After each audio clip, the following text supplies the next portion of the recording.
Hello mga kasisi, ito na naman ako, magandang hapon. Makikipagtsikahan lang ako sa inyo at magkikwento ako sa inyo about, pagkwentuhan natin about yung dito sa buhok ko, bakit ako nakalbo. Kaya ako nakalbo is gawa ng chemo. Nung first chemo ko, 2 weeks na tapos yung chemo ko, unti-unti na naglalagas siya. Unti na. Then, kinabukasan nun uli, parami na ng parami yung nalalagas. Kahit nahiga ako sa kama namin, meron akong buhok na nakikita. Sa una, may buhok ako. So, napag-decide ko na, tuloy ko na lang na kalbuhin siya. So, pina-shave ko siya. Yung anak ko ang nag-shave nito. Ito, hanggang ngayon, meron naman tumutubo na maliliit, kaso hindi pa siya matibay. So, ang sabi naman sa akin, kapag natapos na daw ang aking chemo, ay tutubo na siya. Kaya, yun. Ang kintab-kintab nga ng ulo ko, oh. Bagay. Wala na rin akong, konti na lang din ang sakilay ko. Sa pilik mata ko, konti na lang din ang buhok. Ayan talaga ang epekto ng gamot ng chemo. Alam niyo mga kasisi, nung una na wala yung buhok ko, na pinakalbo ko yung buhok ko, masama yung loob ko. Hindi ko matanggap, pero ganun talaga eh. Kailangan mo magpagamot kasi kailangan mong mabuhay para sa pamilya mo, sa mga taong nagmamahal sa'yo. Kaya,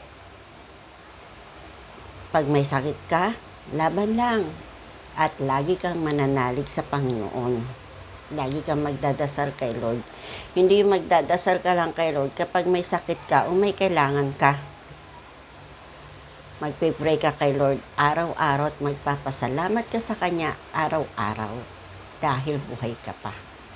At sa mga biyayang binibigay niya. Tama po ba ako mga kasisi? Ngayon, eto pagkwentuhan natin ang buhok ko. Eto, may unti-unti siyang buhok naman na tumutubo. Pero pag nagpakemo uli ako, yun, nalalagas naman siya uli. Yun, kaya ang kintab ng aking ulo, sa totoo lang, mahirap din ng kalbo kasi pag malamig, andiyan sinisipon ka. Kailangan pag matulog ka, meron bandana sa iyong ulo para hindi manuhan ng lamig. Lalo na pag naka-aircon ka o naka-electric fan ka, lalagyan mo yan para pagkising mo sa umaga ay maganda yung pakiramdam. Kasi kung wala kang bandana na ilalagay o takip sa ulo mo, ay nako, ang sakit ng ulo mo. Parang napasukan ng lamig. Ayan mga kasisi. Yan, ang kintab-kintab ng ulo ko.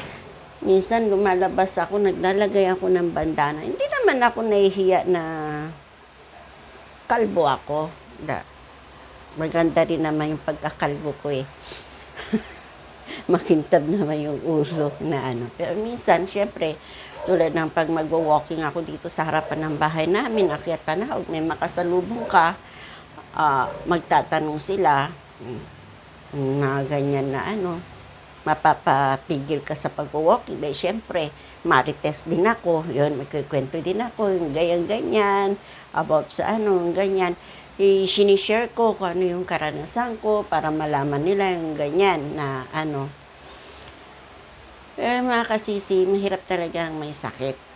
Pero, kailangan lumabang ka. Hindi, kailangan maging pa rin sa sarili mo, tulungan mo rin yung sarili mo. Hindi yung may sakit ka na, nakahilata ka pa rin, no. Pag okay ka na, kasi ako ang ginagawa ko pag natapos ako sa chemo, halimbawa, 1 week ako na nakahiga kasi nangihina pa ako nun. Pag natapos nun, nag-unti-unti na naman ako magwa-walking, ganyan, para mag-exercise ng konti pag ganyan-ganyan, na and then kinabukasan, 2 balik hanggang sa uli, yung bumalik yung lakas mo na ganun po ang may sakit na kaya kayo, alagaan niyo yung sarili niyo. Lagi kong sasabihin sa inyo at hindi ako magsasawang sasabihin sa inyo na kapag kayo may naramdaman, magpa-check up na kayo para hindi lumala. Huwag na kayong gumaya sa akin na matigas ang ulo ko. But, I thank God na hindi naman siya lumala. Kumbaga sa maagapan naman. Pero nagkikemo ako. Ganon ang nangyari. At least, okay lang yun. Kaya natin yan. Kaya ko yan. Ay, sorry. Ano pa bang sasabihin ko sa inyo? Ay, hindi po ako natuloy na nagpa-chemo nung Friday.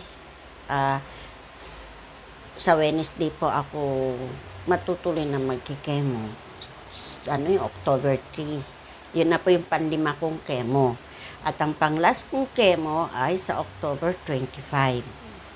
Sana nga po matapos na to in God's will. At kasisi, maraming salamat sa pakikinig ninyo sa akin. Please, follow nyo po ako sa aking YouTube. Subscribe nyo po ako.